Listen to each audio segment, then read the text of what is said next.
my question for you, and the question that's been on my mind, is what is it like as a drag queen dating? Are there complications that come with it? Have you ever experienced them?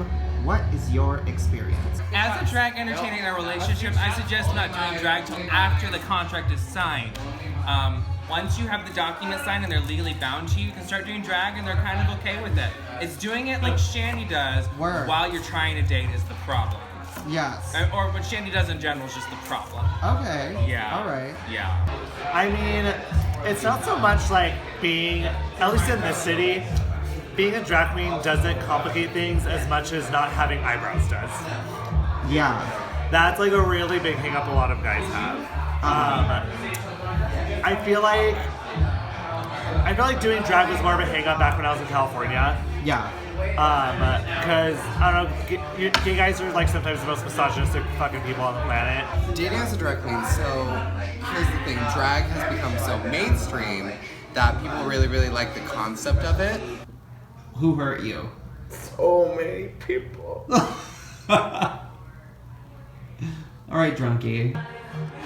It's honestly really crazy to think about how I've been in a relationship with somebody since the age of 18. We've been together for 4.5 years now, a little bit, yeah, just about.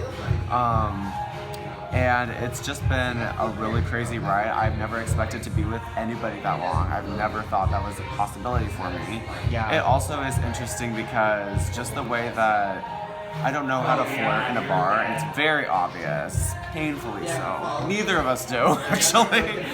Honestly, in my opinion, for me, it makes it a little bit harder just because it's that mindset of like, is that person gonna accept me in the sense of like, I do want to dress up this way, and are they gonna enjoy that feminine side of me, or are they gonna really want like the masculine side? I started drag when I was in a committed relationship, and so I didn't have to deal with any of the stigma of trying to find anybody. But after my relationship like blew up in my face, I started dating, and I never really offered it that I was a drag queen. But I was also living in a city where most people knew I was a drag queen. I basically have 2 full-time jobs. I have my day job, which is like 9 to 5, and then I rush over to my friend's basement to put a bunch of makeup on really fast, and then I stay out to this midnight, 2 in the morning sometimes, and the cycle continues. So I don't see my spouse very often, but when I do, it's very cherished moments, and I think that's a great balance. I just slept for the last 3.5 hours on this couch. And by couch, I mean these 3 chairs. Alright, so What time is it? It's not so much being a drag queen now, it's more just like not having eyebrows, and also being non-binary. Being non-binary complicates things. I never want to dial back what I'm doing as a career for someone else. And, eventually someone who will, really, really enjoy my company will understand what I do, and hopefully they will join that ride. I would never compromise. If they can't love me for who I am, then that's take it down the road. Take it down the road, bitch. Yeah, that's strong and that's really important. 100%, yeah. Yeah. Because, I love who I am and the body that I am, and if they can't take that, then I know that there's somebody that will, and I'm willing to wait.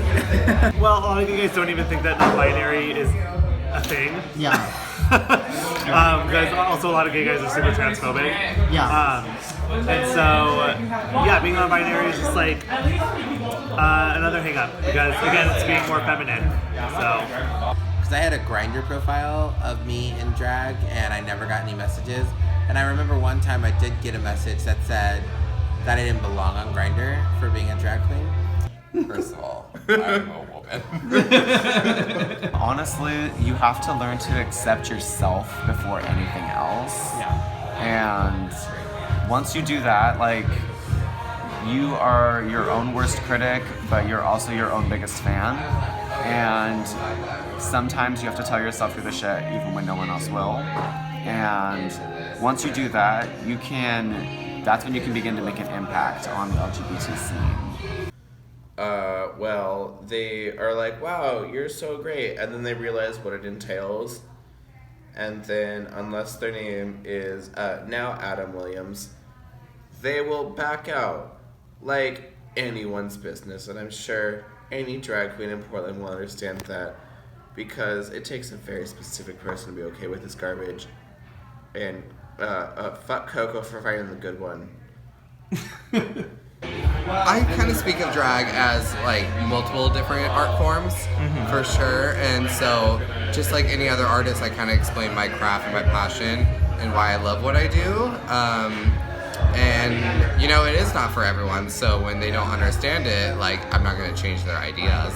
Yeah. Like, art is art, and art is subjective. And so, I just explain it the best I can and why I love it. And there are some people that really enjoy my passion for it, and those people have continued to be in my life, and I'm really appreciative of them. Yeah. I'm awake until 2 o'clock in the goddamn morning. And I hang out with Amy, and no one likes Amy. That part. For me, I've only known partners. Actually, no, I've had the spectrum now. I've had a partner who never came to my gigs, and I would come home to them. And I've had a partner who comes to all of my gigs and carries my shit and things like that. So I've had both. I've never had the in-between where they come a few gigs or they don't come a few gigs or whatever, or if they're busy or create their own friendship groups. I've always had the polar opposites. Never come to a gig or always come to gigs. And I have to say that the never coming to gigs was really sad because I felt lonely. The always coming to gigs, I just feel guilty sometimes that I feel like I'm leaving him out of the conversation and leaving him out of my life a little bit, because like when I'm in drag and I'm at a venue, I'm the star. So it's hard for me to share that spotlight with somebody who I'm dedicated to. So I have to honestly say that being with my ex in a relationship made me feel really single, and then being with my current person in a relationship, it makes me feel like this is the way it was supposed to be. Well, I love you, Shandy Evans. Thank you I for love taking you time to too. sit down and talk with me. I love you, Donna. It's all I appreciate it. I think overall we share a lot of similarities and differences when it comes to our dating experiences in drag. It takes a really special kind of person to stick around for this type of lifestyle, but I don't think that we need to change ourselves to make that happen or feel like we're more lovable outside of the glitz and the glam. Because underneath all this, we're still the same people.